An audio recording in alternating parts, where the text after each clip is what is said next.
president of is to kind of provide an education or information about the Montford Point Marines by sharing their history. And one of the things I like to do, because to your point, a lot of people unfortunately have not heard about the Montford Point Marines. So a question I'll ask is, hey, have you heard of Tuskegee Airmen? Right. And of course, most people, oh yeah, yeah, because they've seen the movie Red Tails, and I think before that there was an HBO special. Right. But then when I asked about the Montford Point Marines, commonly the answer is no. And I often tell them, well, the Montford Point Marines are to the United States Marine Corps what the Tuskegee Airmen were to the old Army Air Corps. In other words, they were the first African Americans to enter the Marine Corps. And so part of our mission as a organization is to share that story, but there's so much more we do as well. Oh, really? Now, you were in the service. Yes, I was. Okay, so what rank and what rank did you end up at? Okay. Yeah, I joined the United States Marine Corps, and that's not a requirement to be part of the Montford Point Marine Association. In fact, any veteran can join the organization from any branch of service. One of the keys is that they served honorably. But in my personal case, I served in the Marine Corps. I joined the Marine Corps shortly after high school in 1974. And started out in the enlisted ranks. I was blessed to go from the rank of PFC. I made meritorious PFC by joining the Marine Corps, and I went from PFC to E5 Sergeant in about 18 months. So by the time my first enlistment was coming to an end and I was making a decision on whether or not to re-enlist, I was already eligible for Staff Sergeant. So, kind of procrastinating, but then I realized, hey, I had to kind of like say, hey, wait a minute, what are you doing here? This is a no-brainer. So I did re-enlist, and the rest is history. But in 1984, while I was out on recruiting duty, I decided to pursue the officer side of the house, and I applied for the warrant officer program. And I was selected my first time around. And so I made warrant officer, chief warrant officer 2, chief warrant officer 3, and retired as a chief warrant officer 3 in 1976. Well, you go. Well, thank you. I'm really now from that point to the warrant officer program. Did you have any racial bias from the other guys or anything like that? I mean, the Marine Corps is a microcosm of society. So, there were challenges here and there throughout the time of being a Marine, and that's part of the Montford Point Marine story. So if I could, I'd just like to share with you a little bit about that, because I do think that is very important. A couple of weeks ago, the Marine Corps actually celebrated its 246th birthday, and the Marine Corps has been an integral part of our national military organization since 1775. And of course, the Montford Point Marines are a thriving part of that. Basically, in June 25th of 1941, then President Roosevelt signed a executive order 8802, which basically desegregated the Department of Defense. And along with that was the opportunity to desegregate the armed forces. And so about a year later, the Marine Corps actually started their active recruiting of African Americans to be in the Marine Corps. And they had a quota of about 900. I mean, the individuals, as soon as that opened up, they were lining up in droves to join the Marine Corps. And in fact, an individual by the name of Alfred Masters is the first individual first African American to have joined the Marine Corps. And literally, he was, I guess, the first in line, because at 12:01 a.m., a minute after midnight, he was the first one to be inducted into the Marine Corps. So, he went down in the history books as the first to join the Marine Corps. And the Marine Corps, in looking to enlist or recruit individuals, they look for individuals that had certain skills, because sadly, there was a resistance at that time to individuals joining the Marine Corps. And the Commandant of the Marine Corps then, Major General Holcomb, was very reluctant, and he had saw the African Americans as, quite frankly, a disgrace, and had basically said that they would not serve while he was in charge. Mm. But unfortunately, he was trumped by the president of the United States, and he had even made a comment that given the choice between 5,000 white Marines or 250,000 Negro Marines, he would rather have the 5,000 whites. But as I said, it was no longer his choice. So they decided to initiate a boot camp or recruit training in a place called Montford Point, which was right outside of Camp Lejeune, North Carolina. And this was a desolate area, but those individuals that they had that enlisted, that initially joined, literally built the camp. And so that's part of the story there. And there's more to it as we go on to find out a lot of different things that happen, with the Marine Corps. Now, is any of the original members still alive, or? Yeah. So with Montford Point, it was a segregated location where the Marines trained from 1942 literally to 1949. So for those 7 years, over 20,000 African American Marines were actually trained at Montford Point. And so to kind of fast forward a little bit, in 2011, then Commandant of the Marine Corps, James, oh my God, having a Senior moment? Yeah, senior moment, as they say here. I'm sorry. But the Commandant of the Marine Corps had decided that it was time to get the Montford Point Marine story out. And what had happened there was that prior to that, there was not a lot about the Montford Point Marines. Matter of fact, you have the part of it about the story of the Montford Point Marines as the original Montford Pointers that went through, but then you also have the what we call the Montford Point Marine Association, which is the organization that was founded in an effort to share the Montford Point Marine story.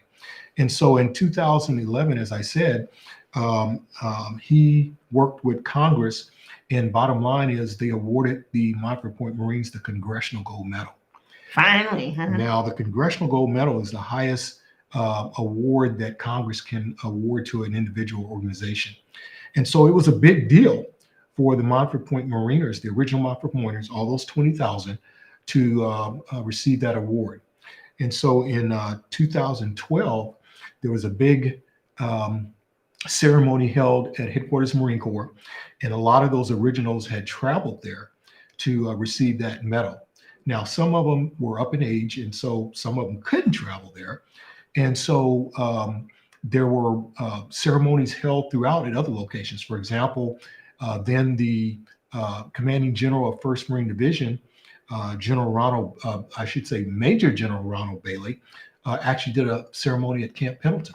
Oh, really? And so a number of those individuals here locally in Oceanside and the surrounding area that could not travel, that's where they received their Congressional Gold Medal. So there are some originals living here in our. We no longer, unfortunately and regretfully, have any more live Montford Point Mariners in our area, in the Oceanside area here. Now we have 3 chapters here in Southern California. There's a chapter 8 up in Los Angeles. There's a chapter 12 down in San Diego. And then our chapter 44 in Oceanside is the newest chapter. We've been around for a little over 3 years. Now, do we know any of them? Were the community involved? Oh yes. There are having Camp Pendleton here. There are a lot of retired Marines here, and of course, some of those were Montford Point Marines. And you may have heard of, and I know a lot of people are familiar with Mr. Oscar Culp. Yes. Mr. Mitchell. Yes. You might have heard of Mr. Robert Moore. Yeah. He just recently passed away earlier this year in February. And then, of course, there's Mr. James McCargo and a whole host of others that we've had here in the Oceanside area. Well, I was going to say Mr. Culp and Mr. Mitchell, they had the furniture store. Absolutely. And I bought my when I moved here in Oceanside over 40 years ago. That was the place where I bought my furniture on my husband's E2 salary. Okay, all right, okay.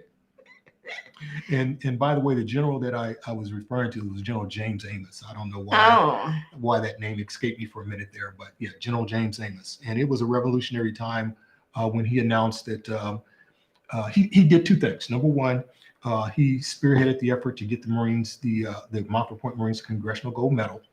And then also he decreed or declared that the story of the Montford Point Marines would become part of the history that each and every Marine would get when they went through either basic training or, in the case of those that are officers, through the officer training. And that was monumental because I've shared with a number of people, and I'm almost embarrassed to say that it was late in my career that I actually found out anything about the Montford Point Marines. Even though it was part of the Marine Corps, it was not part of the traditional history that we were taught. And so, as that cliche goes, you don't know what you don't know. That's right. But Exactly. having the opportunity to learn about them, and particularly after I retired and this opportunity to join the organization, I felt it was part of my duty to become a part of that effort to get the story out. And so that's what we're doing. So when COVID gets a little bit better, are you going to start going to schools or? Oh yes, we thrive at the opportunity to speak to the youth because this is American history, Right. and we need to know about those individuals who have made contributions to our country. One of the things that is taking place, I'm excited about, and hopefully it will help put us on the map, similar to the Tuskegee Airmen, is there is an effort underway by the National Montford Point Marine Association to get a movie made, and they're negotiating on that right now. The movie, the name that they're looking at right now is going to be called Black Boots. So the best I can say is stay tuned. There's a lot that goes into making a movie with scripts and everything else and finances. I want to show some of our pictures. Okay. That was sent. Mr. Producer, can we see some pictures, please? Thank you. All right. So these are some of the men. Yeah, these are pictures, and a lot of this. There is a treasure trove of information about the Montford Point Marines. Like I said, there's no movie or anything, but on YouTube. Oh. And so a lot of photos, a lot of the original Montford Pointers, because keep in mind that some of these individuals from 1942 to 1949 that were maybe 20 years old or so around that time frame. Many of those individuals are well into their 90s now. So a lot of them are leaving here, just way too soon on a daily basis. And so we're losing a lot of these individuals. But the story and the legacy lives on. But a lot of individuals had the foresight to interview them and do video. And so there is a lot of video of interviews of individuals sharing their stories and their experiences about their time as original Montford Pointer.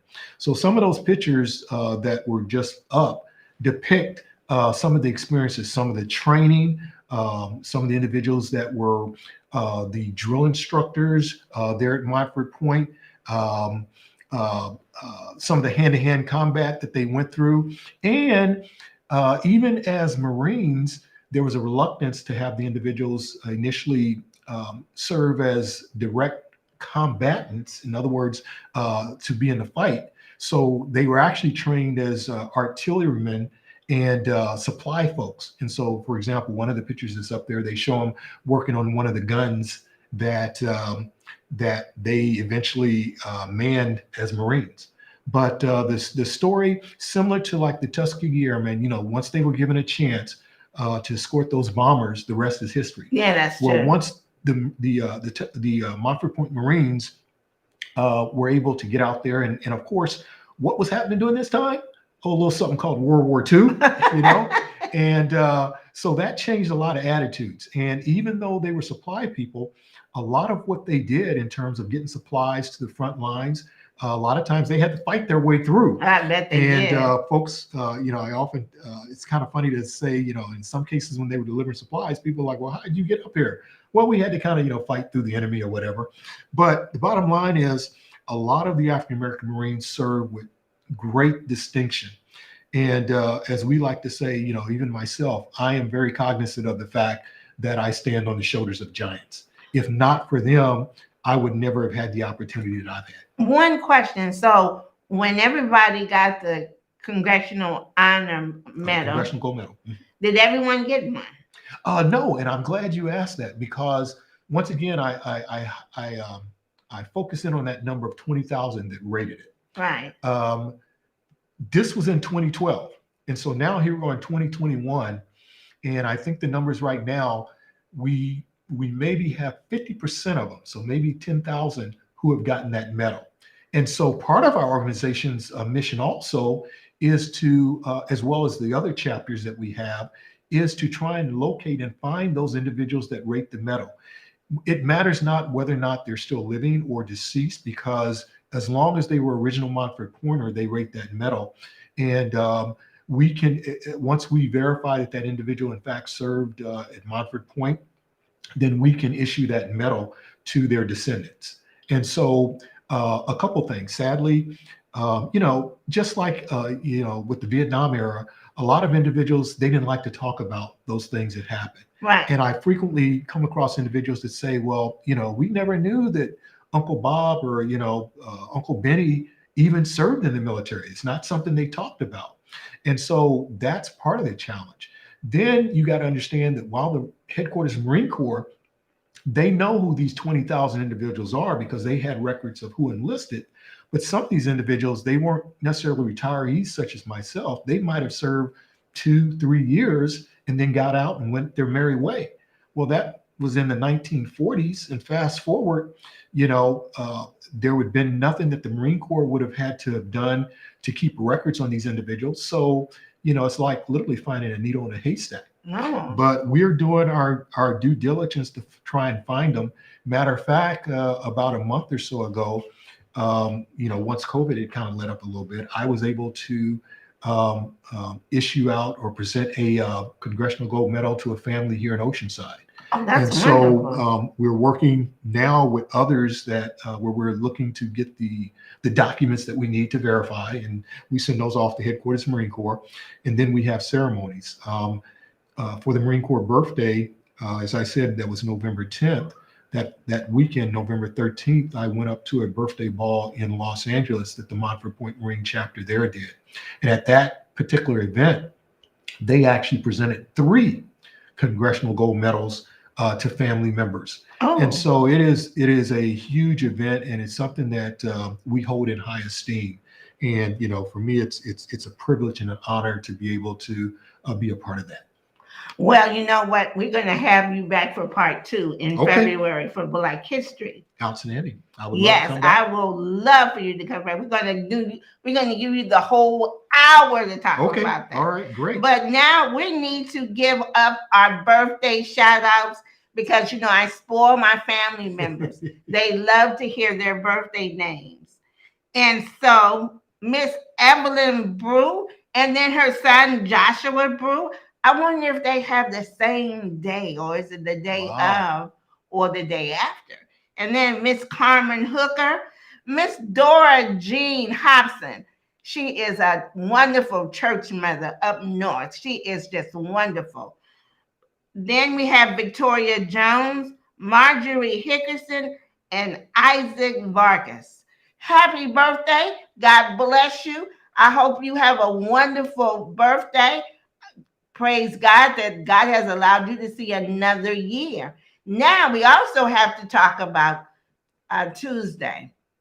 Giving Tuesday, November 30th, Giving Tuesday. That's for all nonprofits. And Mama G has partnership with the Rory Graham Jr. Foundation. The Rory Graham Jr. Foundation was founded in 2011 he was told to have that by the Foreman General of Army Navy Academy. Rory Graham Jr. was a chaplain at Army Navy Academy for 3 years. He had the largest Christian club in the history of the school. The mission is to teach and share parenting skills that are successful, that will encourage sons and daughters to have their desires for the best that they can be. Well, we do in the community, we do a dress for success for young men to teach them how to dress for when they go for a job interview. We supply their shirts and ties for picture day. So on their ID picture at their school, the gentlemen look very neat with their shirt and tie, and we tell them this is the way you're supposed to dress for a job interview. Everybody's not going to be a rapper. Everybody's not going to play football or basketball. So you need to learn how to dress to get that job. Now, some people don't want to go to college. Some people want a vocational skill. Well, when you go for that job or that interview to get that skill, your first impression is your lasting impression. So you want to dress your best. And I try to tell the young men and women that that's what you do. You dress your best to be successful. And so now at Army Navy Academy, we try to financially give help to those young men. And so the Army and Navy Academy has offered the Rory Graham Jr. Foundation a scholarship permanently named for Rory Graham Jr. And we have to raise $25,000. We have $1,000 right now, but if we can get $25,000, that will secure his name on a scholarship at the most prestigious school on this side of the United States. Everybody can't go to Army and Navy Academy, but if you go there, you can be a wonderful leader once you graduate. And so we want to financially help those African American young men. This year, they only have 5 there. They only have 5 cadets there. And we give little financial help for their incidentals like snacks, pencils, and paper. But the scholarship will help with their tuition. So anything, so if I get 75 people 500 people to donate $75, we will have a scholarship permanently named the Rory Graham Jr.'s Book Scholarship Fund. So please, we are a 501c3, so Uncle Sam will be very happy that you have donated to a worthy cause. So Giving Tuesday, you go to the Cash App. The Cash App is RG Foundation. Again, $ RG Jr. Foundation, or you can mail it to the Rory Graham Jr. Foundation, P.O. Box 4306, Oceanside, California. I'm trying to tell you, this will be a worthy cause. They've never had a scholarship named for an African American cadet at Army and Navy Academy. And Army and Navy Academy has been around for over 100 years. So this is an historic moment, and we don't want to miss that. So please donate your $75 to Cash App RG Jr. Foundation. And once you do that, we will be notified and we will send you something very special for your donation. And please, let's stay safe during the holidays. We want you to stay safe and healthy. Eat healthy foods. Don't drink and drive. They have Hoovers now, Ubers now. They have Lyfts now. They have taxis. They have the Sprinter. You call up a friend. Don't drink and drive. Do you know since Thanksgiving, 948 people have gotten DUIs? Please, you want to stay safe. And you can email me your comments of my show. Like Medea says, I love good construction. So please email me at AskMamaG, PhD, at gmail.com and tell me what you think about my show. I love good construction, good comments. So please email me everything you want to tell me. I'll listen. And you have to pray for me because there's another subject I'm going to talk about soon. It hurt my heart to see these young people make these silly decisions and the parents are going with them on them. So pray for me that I can deliver my opinion about the new wave that's going on with kids and young adults. It's not good, and God is not pleased with that. So continue to pray for me because I'm gonna bring this subject up. I might get some hate mail, but the truth has to be told about what these young people and these parents are allowing these kids to do. If you teach God's word, they won't think of silly things to do. They won't change who they are because of a feeling and because someone else is doing it. So pray for me. I'm going to have this subject and I'm going to talk about it in detail. But meanwhile, next month is a, a special birthday. It's the guy who came on earth who showed us how to live and be nice and love everybody. December, Christmas. And I must say happy Hanukkah to those who are Jewish. This is your first day of Hanukkah. Happy Hanukkah. You're going to light your first menorah light tonight. So I'm thankful that you believe and stay safe during your holiday. Everybody should stay safe and love who you are and love everyone around you. But I'm going to say good night now because it's getting close to that time and I want to go home and finish looking at the Ravens game. So you thank you, Mr. Gerald, for coming. I'm so excited that you came. Well, thank you once again for having me. And let me just very quickly say, I won't take too much time, but I got to give you your props. Oh, And because I had the privilege of meeting Rory and interacting with him on a number of occasions. And he was an outstanding young man, gone too soon. I held him in high esteem.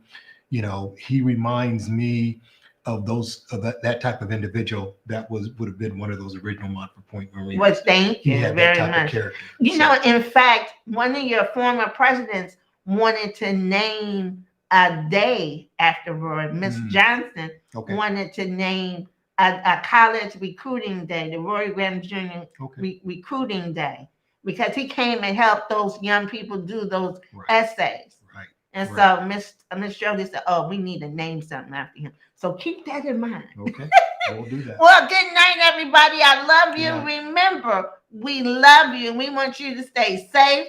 Get that vaccinated. Get that booster. Wear your mask and be safe. God bless. See you soon next month. It's Christmas.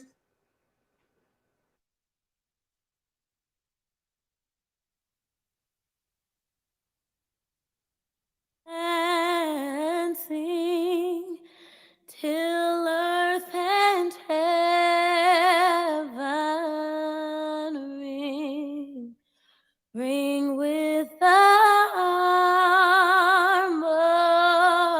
harmonies of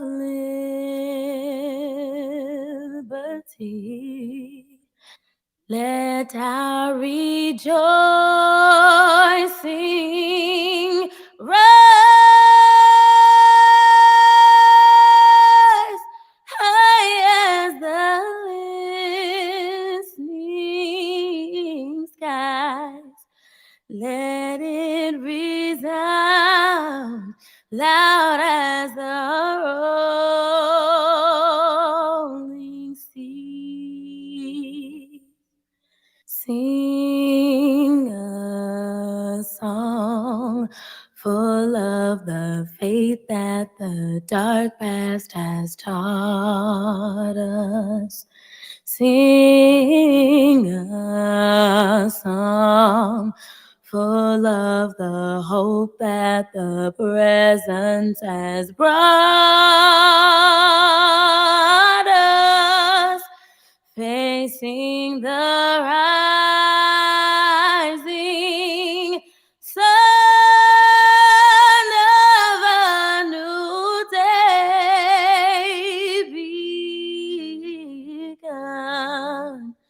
let us march on till victory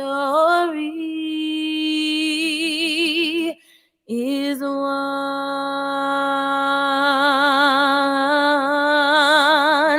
America, America,